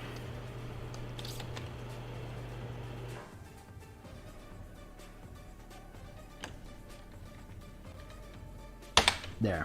And then damage is power type. So you can learn You can learn a mastery and you can learn a power. So while you're using masteries, you could be dealing, I mean, you could always be dealing this type of damage when you want.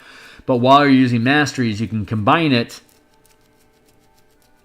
with any kind of strikes that you can just dump mana in as like a generic strike effect that can deal either the weapon damage that you're dealing or any type of damage that you've learned as a power. There you go. That's what we're trying to say here. Which is you can add power dice to the attack damage per mana burned as a strike using the weapon damage type or any damage type, using the weapon damage type, the weapons damage type, or any damage type learned as a power as detailed below. So here's our damage types as powers. There you go. So you just get a generic, you automatically get a generic strike effect whenever you learn a list of masteries. So everyone is going to have just the generic ability to do strikes if you're willing to spend mana. And since everyone has mana, you can do that. I mean, only the martial characters can. But there you go. And then you can pick up the damage types. So you can convert away from BSB to one of these damage types. That means we now have to go up here to the smite, the strike abilities and reassess a couple of them.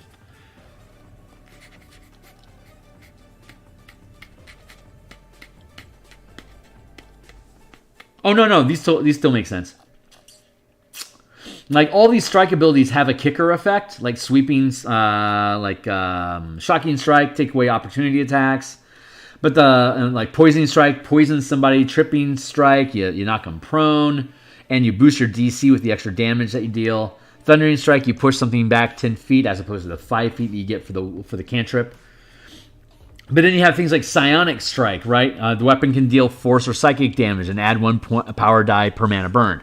That's not giving you any kicker effects, but both the psychic damage and force damage you don't normally have access to until 5th level because it's an advanced damage type. So looking again down here at our damage types as powers, basics you can get access to at 1st rank. Advanced, you can't get until 5th level, but you can learn strikes, 1 mana strikes at 1st level. So if you really want psychic or force damage, you can pick up the Psionic Strike feature, which can deal force or psychic damage and add 1 power die per mana. And then once you get to 5th level, you could, like, say, learn force damage and use your you can use your weapon, your combat mastery abilities to swap in force damage as a hacked smite. So this is useful because it's giving you access to advanced damage types earlier on and giving you kicker damage effects while you do it. Sorry, poison psionic. Similarly, the corroding strike gives you necrotic damage early on. Acid is a basic damage type. I'm not happy with that. Necrotic.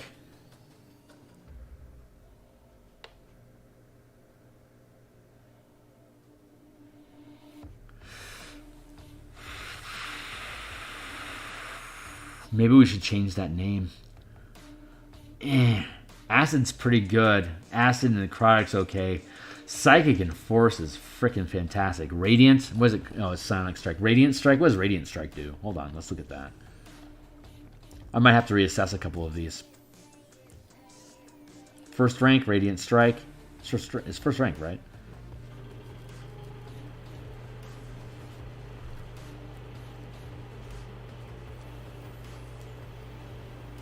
Psionic Strike is Psychic and Force damage. Shocking Strike, Sweeping Strike, Thundering Strike, Tripping Strike. Goading Strike, Grappling Strike, Poisoning Strike, Freezing Strike. Freezing Strike does cold damage. Flaming Strike does fire damage. Distracting Strike is disadvantage. Disarming Strike. Corroding Strike.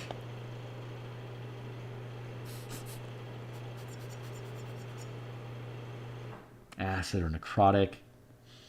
Freezing, Goading, Grappling, Poisoning, Psionic, Shocking, Sweeping, Lightning damage, Force or Psychic damage, Poison damage. What about a second? Do I not have anything that deals Radiant damage at low levels? Thunder Strike does Thunder damage, fire damage, cold damage, acid damage, radiant. Okay, so radiant should be... We should have that.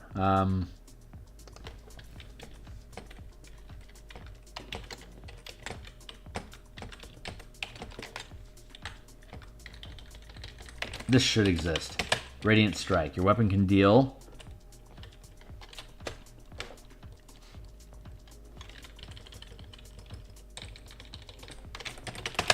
force or radiant damage.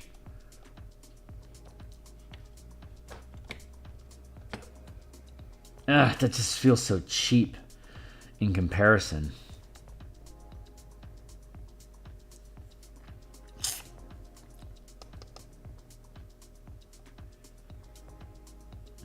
What's my thoughts about that?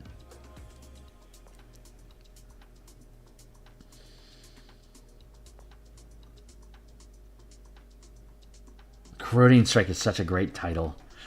And acid and necrotic kind of just go together as something that corrodes stuff in general. It makes sense.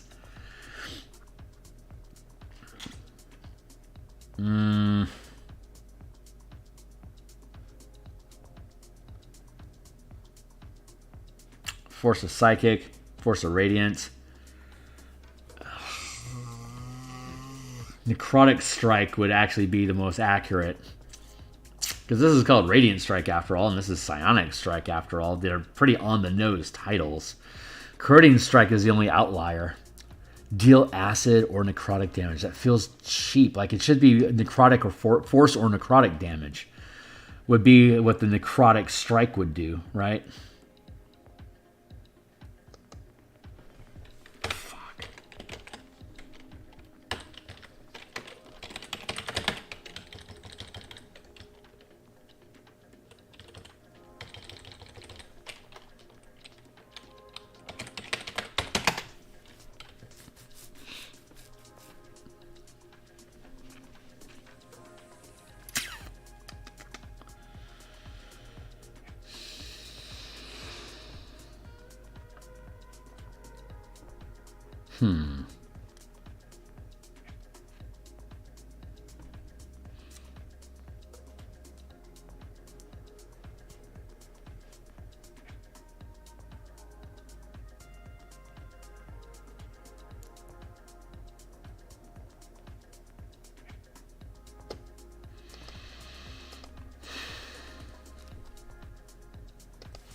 Let's go with this. Synonym. Caustic. Corrosive, corroding, mordant, acid, alkaline, burning, stinging, acrid, destructive, harsh, sarcastic.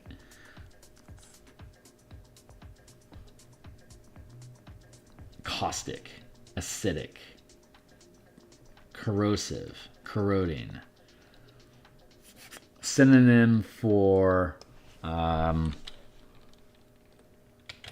poison, toxin, venom.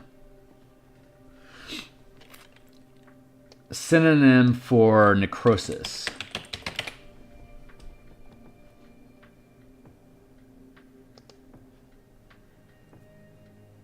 Gangrene, mortification, sphaculous, spacious. That's a neat word.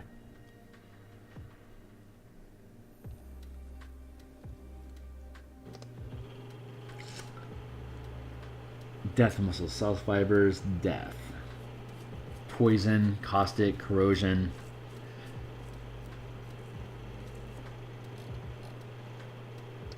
Synonym, poisonous. Toxic, noxious.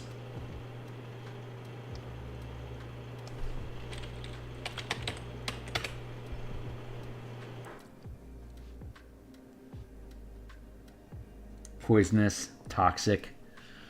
Synonym for acidic.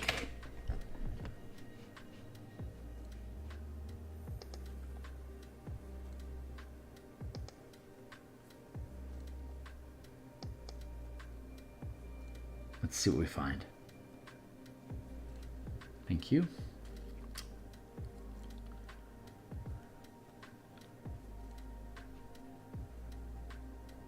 Mordancy. What a neat word.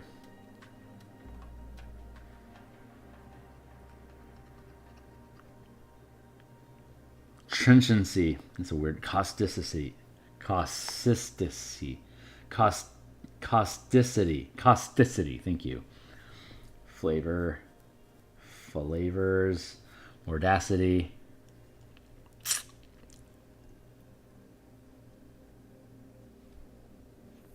Sneering.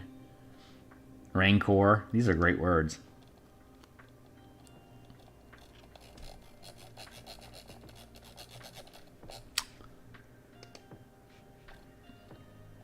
What else we got? Get the hell out of my life, dude. Sourness, causticity, caustic. Acidity, caustic. Caustic, is that a good word? Caustic? Caustic strike?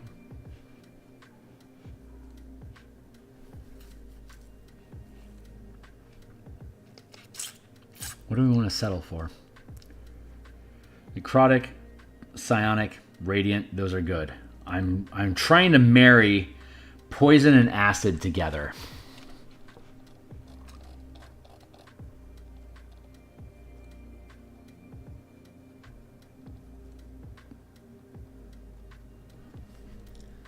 So who's got poison and acid together? Poison and acid, Golgari Swarm, black and green.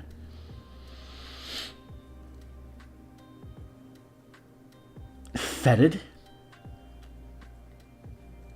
No, because acid and... God damn it. Acid and necrotic damage just go together so well.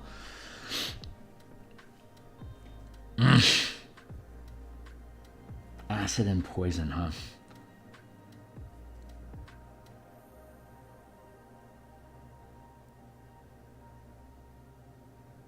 Let's just, I guess let's just stick with, let's switch it to caustic. Instead of corrosive, let's call it caustic strike. Let's do that. I think that's going to work. It'll work for now until somebody finds something better, I guess. Where'd you go? Here you are.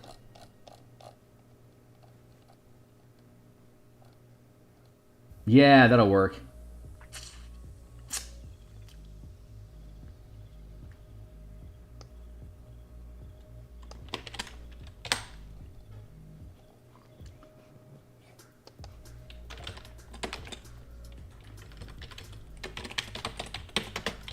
Caustic strike.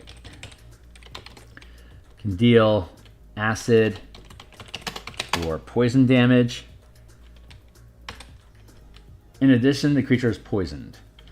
The creature can attempt to end this effect at the end of each of its turns. There we go. There. If we can find a better word that's a combination of acid or poison to be a single word, I'm fine with it. I like the caustic. I like the poison effect. I think that's fun.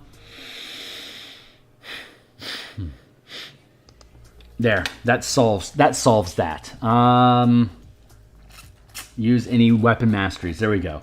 So we want to go back now to here. Breath of the Dragon. Regain use with 2. 11th level equals 3 power dice. What do we want to do? Aspect of the Wormwood changes. Ascended Dragon at 17th. We get an upgrade. We get a glam up at 17th level.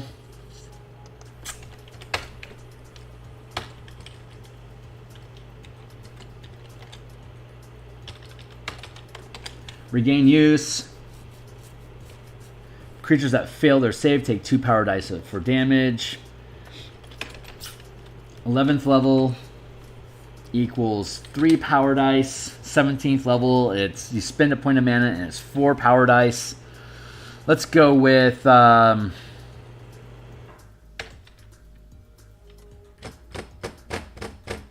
that where we want to be? It's 3rd level, then it upgrades at 11th to 3 power dice.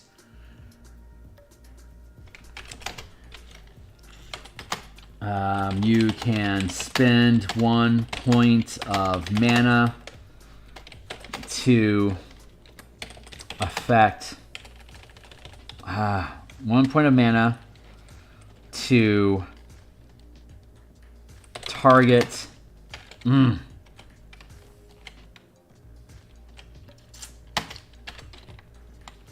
You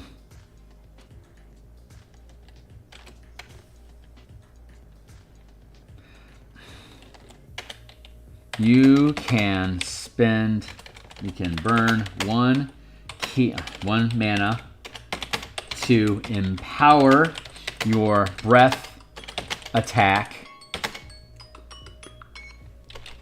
with one weapon, combat mastery power you know.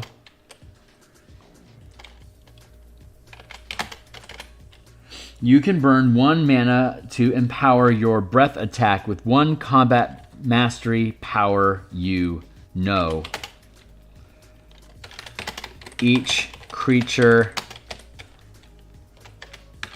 affecting each creature that fails its save. You can burn one mana to empower your breath attack. To affect to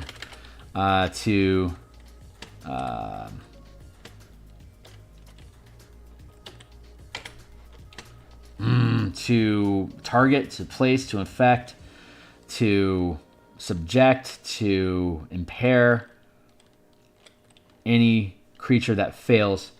You can burn one mana to empower your breath attack.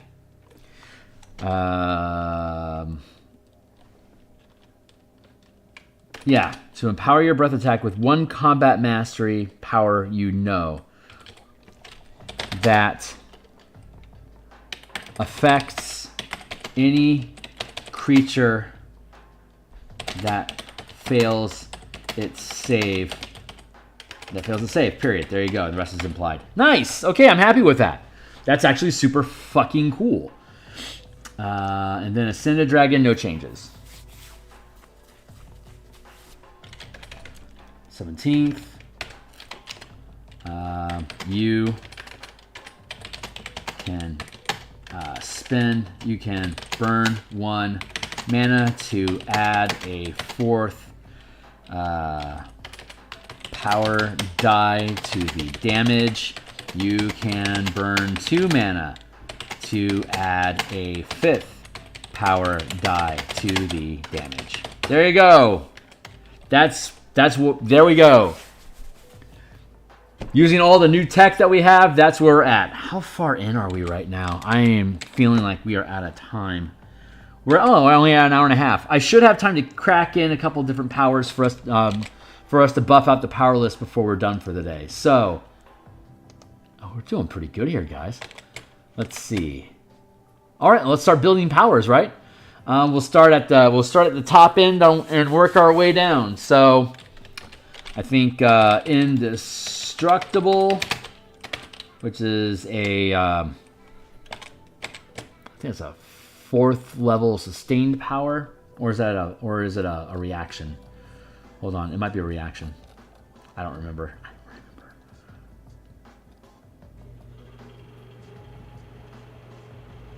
Right, a revival, hexproof, defense barrier, anchor. Okay, it's a sustained power. How does that go? It's like Indestructible. While sustaining this power, you gain resistance to all damage and attacks. You gain resistance to all damage. And okay, so for in comparison, the barbarian bear totem has resistance to all damage but psychic damage, and that's basically for free anytime you range. Granted, they are updating it for 2024. So having a 4 mana Indestructible that gives you resistance to all damage doesn't sound like a lot, but attacks can't score crits, which is huge. And as a reaction to taking damage, you can dismiss this power and burn 2 mana, ignoring your max channel limit to do so. If you do, until the beginning of your next turn, you are immune to the triggering damage type. That's actually a pretty freaking choice. I like Indestructible. That's freaking awesome.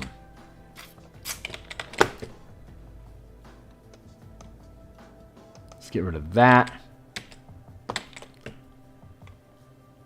We're done with that stuff, so let's go to here and pluck this out, put it up here for our list, and here's our power. So Indestructible is sus 4.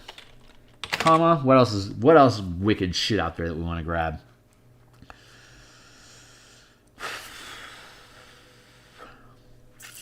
Dragon. Ascended Dragon. What's dragony stuff at the high end that we want to grab up for this dude? Debilitating Strike, Delusional Strike, Restraining Strike, Provoking Strike, Intimidating Strike. Intimidating Strike ain't bad. Badoo. What about reactions? As a reaction to when you drop to 0 hit points but don't die outright, you remain conscious. Indestructible might be a little off-brand, but I think it's cool enough to keep for like dragon stuff. Because you're getting resistances already. One's on luck, redirect. Let's see. Paralyze is redundant with Paralyzing Strike. Might be. Wave of Terror isn't irrelevant. Incapacitator? Nah.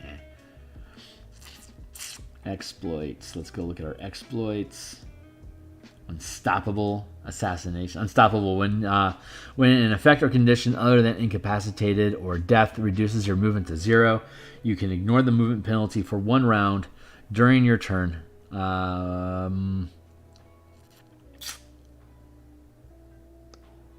Movement penalty until the end of your next turn. Though you might not be able to take any other action. Not specifically. Precise, empowered synergy. Ooh.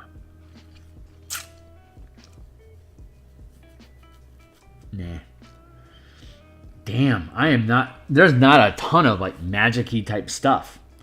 Ride the Wind, you can fly. You gain a flight speed equal to twice your movement until the beginning of your next turn. I mean, well, Ride the Wind is a pretty decent ability that you'll eventually find to be irrelevant, but until it becomes irrelevant is something that you get it for free and you always have it.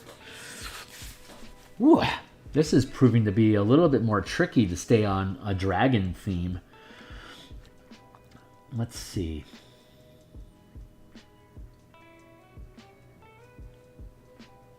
There's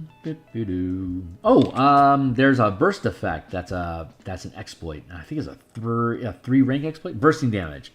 3. When you channel a strike power as part of an attack, all creatures within 10 feet of the creature hit other than you also take damage equal to the result of the power dice damage rolled. Each creature can make a dexterity saving throw to reduce the damage by half. So bursting damage is a good one. Bursting damage, EXP 3. What else we got? Cooperative effort, empowered center. Nah. Ride the Wind. Nah. Resilient. When you make a saving throw, you can roll 1 power die. Nah.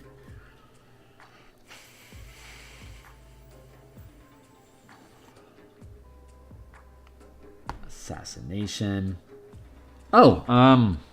Wait. You can damage a target with unarmed strikes. You can deal cold, fire, or poison damage when your key a channel of martial strike. Jeez, that's such efficiency. That's a lot of added value. Time of the Dragon. Is there a mastery that we feel is appropriate? There's always feats.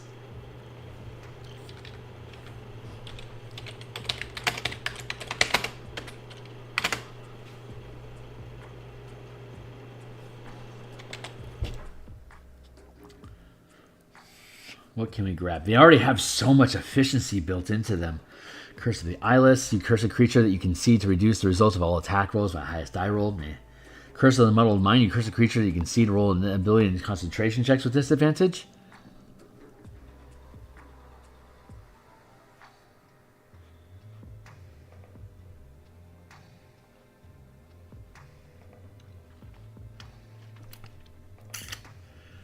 Restraining Hold, Swift Attunement, Swift Resuscitation, Vanish, Distract, Double Strike, Lethargy, Phase, Pack Tactics, Regeneration, Shunt, Lift, You curse a creature that you can see to deal half damage. That's not specifically dragon-esque. That's not dragon-esque. Wave of Terror. You choose a number of creatures within 30 feet of you to make a wisdom saving throw. Each creature that fails is frightened of you. How does that clash with the fear effect? Frightful presence. When you create this aura, and as a bonus action on subsequent turns, you can choose a creature within your aura. God damn, how long does this last? The power of a draconic now radiates from you towards you, radiates 10 feet from you for 1 minute. Thank you. For the duration, gain 1 of the power effects. As a 1 minute. Once you create this aura, you can't create it again until you finish a long rest unless you spend 3 mana. There you go. So Frightful Presence, that's a 3 mana effect that you gain at 11th. And we have Wave of Terror, which is a 3rd rank, which you gain at 9th level, and it's permanently on your list once you do. Yeah, that's so relevant. Paralyze.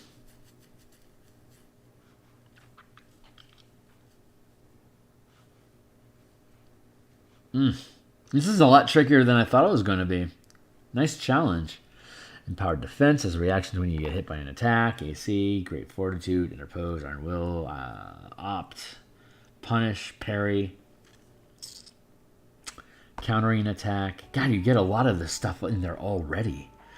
Moving Target as a reaction to when a creature you can see moves into or while within the reach of your melee weapon.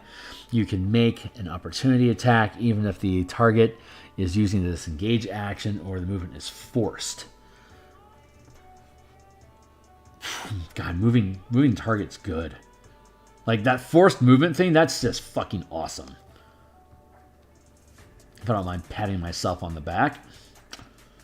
Fickle Fate, Anchor, Redirect, Defensive Barrier, Hexproof, Draconic, huh? As a reaction to when a creature you can see targets you with a spell or magical effect, the creature must succeed a Christian saving throw at disadvantage, or you are unaffected and the spell or effect is wasted. It's not horrible.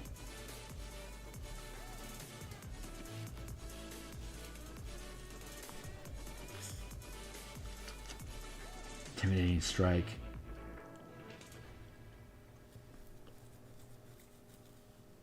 Life Stealing Strike. Well, I mean, the fear effect, it lasts a minute and costs you 3 mana to redo it. That's really good. Freezing Strike, Radiant Strike, Shocking Strike, Delusional Strike, Debilitating Strike, Blind Sense. Blind Sense comes on early and gets replaced eventually. Cliff Runner, Crouching Stance, Dire Impact, Elemental Resistance. So much of this stuff is just stuff that you're going to get eventually anyway. It feels bad adding it to the list at lower levels to make it irrelevant in the future with an overriding class feature for that same subclass. Like that's it doesn't feel synergistic.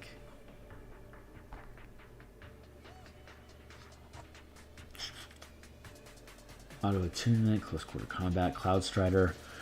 You can fly using your walking speed. If you end your turn, yeah, Cloud Strider. You already get Cloud Strider. You already get Deadly Presence. Oh wait, see at the beginning of its turns, moves within reach of your melee attack, takes 1 power die. Deadly Presence might be relevant. Hold on. Frightful Presence, Resistance, Breath, Explosive Fury. Choose any number of creatures you can see in your aura. Each of those creatures must save a dexterity saving throw. When you activate your aspect of the worm, Draconic Fury explodes from you. So that's a one-time go. Okay, one-time go. That means Deadly Presence is still relevant. Thank Gord.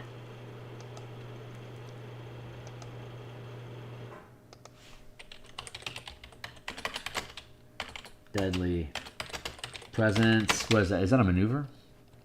What is it? No, is that a sustained effect? Yeah. +2.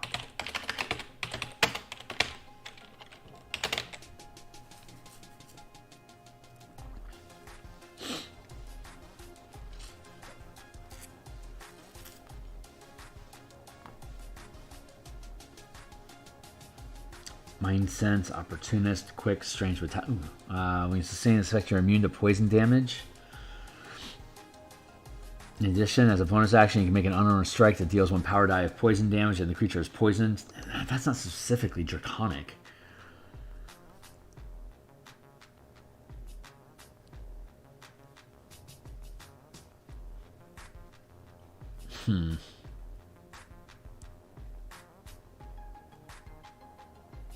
Frenzied attack, indestructible, master of fate.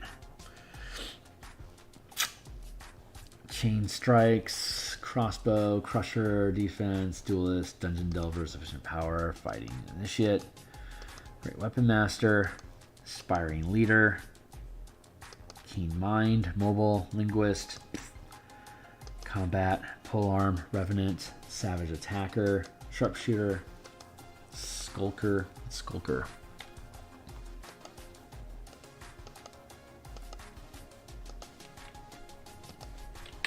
These are challenging. It's pushing me.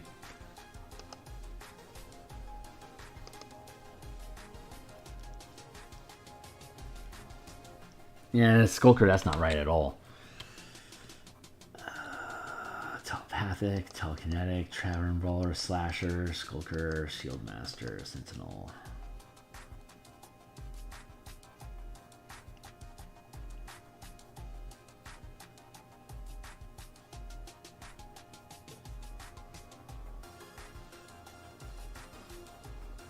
Thanks, Alan, again for the inspiring leader suggestion. Dungeon Delver, Dual Wielder, Defensive Duelist, Crusher, Chef. Alert. Alert's kind of on brand for dragons.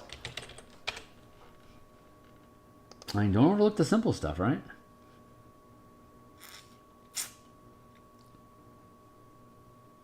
Can't be surprised. Okay, yeah, alert. Alert is a really good one. Let's go with that.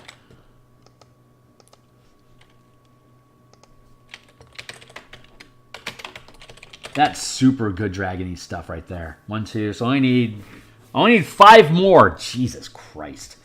Deadly Presence. Let's see. Deadly Presence was okay. I was good with it. So right now we're trolling for first and second rank shit. Come on, dogs. Rogue Stance free.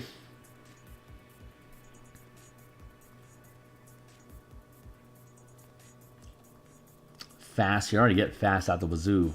You already get the elemental resistances. Dire Impact. No. Crouching Stance. Cliff Runner. You get Cliff Runner for free. Aquatic Adaption. That's not particularly dragony. Blind Sense. You get Blind Sense already. Well, you get it eventually, right? Like at 17th level, something crazy like that. Yeah, Blind Sight. 10 feet of Blind Sight.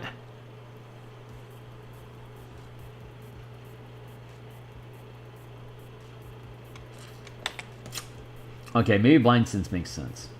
Sustain 1? Yeah, let's do that. Because you're not going to get Blind Sense until 17th level? Jesus.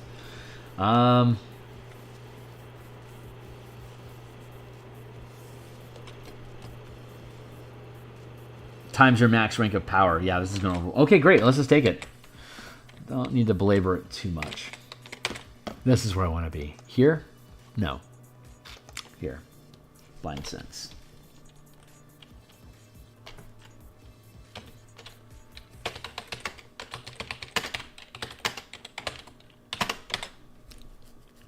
Good. I'm okay with that. Dire Impact? Nah. Lycanthropy?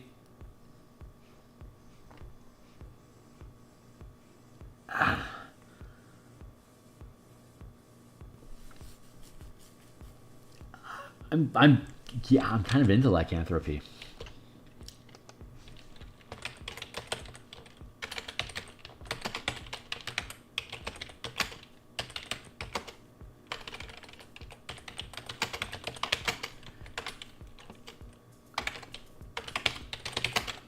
That's super cool. I'm down with that. That's actually really neat.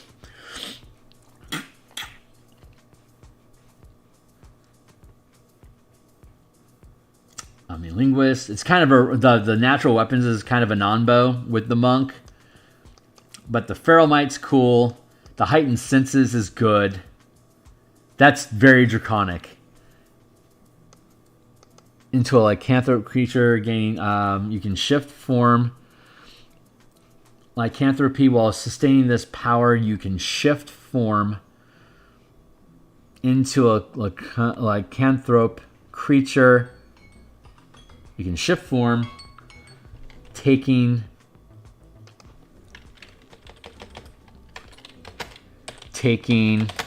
the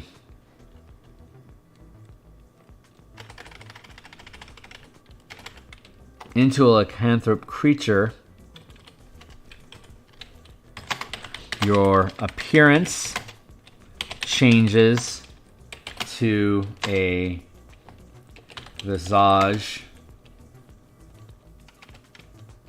Your appearance changes to look like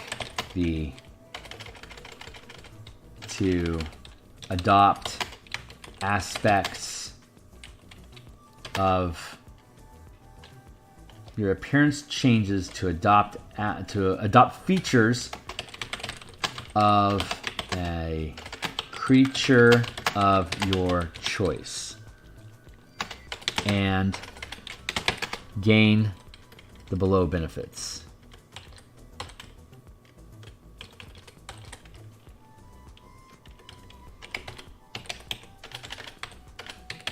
Such as fur or scales, a beak,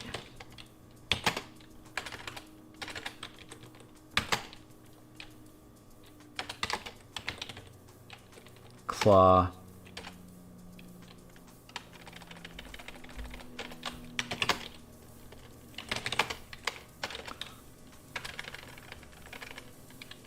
such as fur or scales, and beak, claws,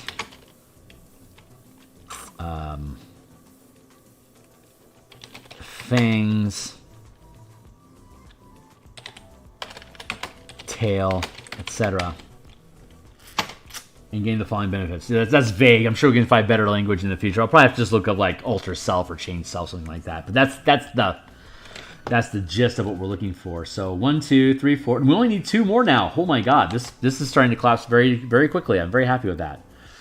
Range skirmisher. Let's move back into strikes to see what cool shit's in here. Life stealing strike, intimidating strike. I mean, intimidating strike's not bad. Was it 2 mana? And when do we get the frightful presence thing?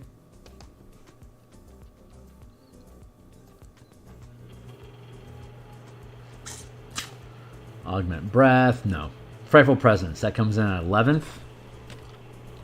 As a bonus action on subsequent turns, you can choose a creature. You can choose a creature within the aura. Okay, so that means Wave of Terror is super useful. I didn't catch that before. A creature. Wave of Terror. Bring it. Bring it. Wave of Terror. You can choose any number of creatures within 30 feet. Any number of creatures within 30 feet of you to make a saving throw. There we go. Wave of Terror. Super fucking useful. Almost done. Good job. Wave. That's a 3rd rank power, right? Yeah. And we gain, Terror. Man 3. 1 more ability to go. I can't believe we're actually getting this thing done. That's awesome.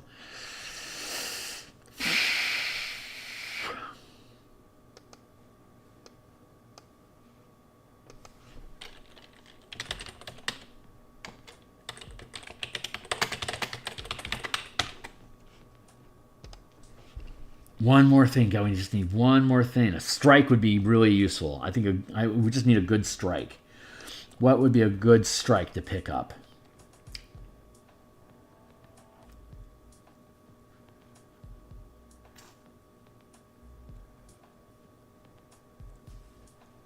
Intimidating strike's not horrible. And you can afford it because of the mana effects. Yeah, let's do that. Well, I mean, you gain...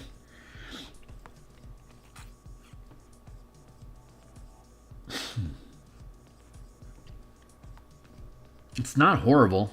Intimidating Strike is a decent contender. Is there anything that's better?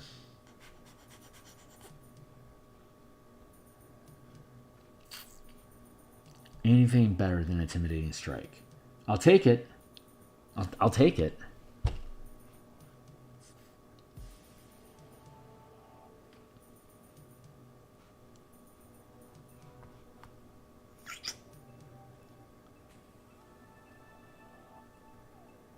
Castigation.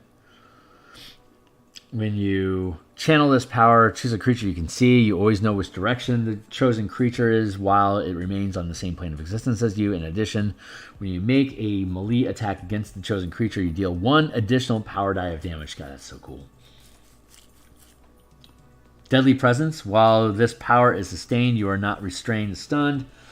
Any creature you can see that begins its turn or moves within reach of your melee attack takes 1 power die per mana burn, which is going to be 2 mana. Let's look at, I think we have the Explosive Fury. When you activate Explodes any number of creatures you can see in the area, each of those creatures must... Oh, that only happens once. Okay. So, Deadly Presence. Sustain 2. Perfect. Where are you? Deadly Presence. Thank you. Oh, goddamn, we already have it. Intimidating Strike. Fuck you. We'll take it. STR2. Nice. Okay, there we go. A lot of Draconic Fear effects, some blast effects, some weapon effects. We really did a great job expanding out the features to really lean into the tech that we've already developed. We got combat masteries taken care of that will supersede and replace weapon masteries. For anyone that wants to learn them, that's super awesome. I'm stoked with this. Okay, so when we come back next time, Way of the Ascended, Way of Shadow, Way of Mercy, Way of Shadow. Yeah, when we come back next time, I'm not sure when. At worst, that'll be Tuesday. It might be sooner. Like maybe on Friday. We'll do the Way of the Astral Self, and if we have time, Way of Drunken Master as well. Then we have 1, 2, 3. That's 5. 6. We got 6 more of these to do, and we can typically get through 2 per session. I am stoked. I hope you guys are too. This playtest content is available for everyone. All I gotta do is go down here to my playtest content and early look-sees to click on that to go into my Patreon here. Once you're in my Patreon, you can just scroll down to where it says playtest content for Martial Powers. Click on that. And that'll take you to a read-only version of the document that we've been editing here right now live. So if this stuff is cool to you, you can play test it right now from level 1 to 20. It's all here. Forgive the scrubby commentary and wording on it, but it's functional for playtesting reasons. If you want to catch more of this stuff in the future, like, subscribe, and hit the bell icon. I'm here 6 days a week, anywhere from 10 to 12 times, depending on what I got going on and what projects we're working on. So thanks a lot for hanging out, guys. I'll be back tomorrow morning to do some more Spelljammer artwork. And thanks a lot again, guys. I'm out. See ya.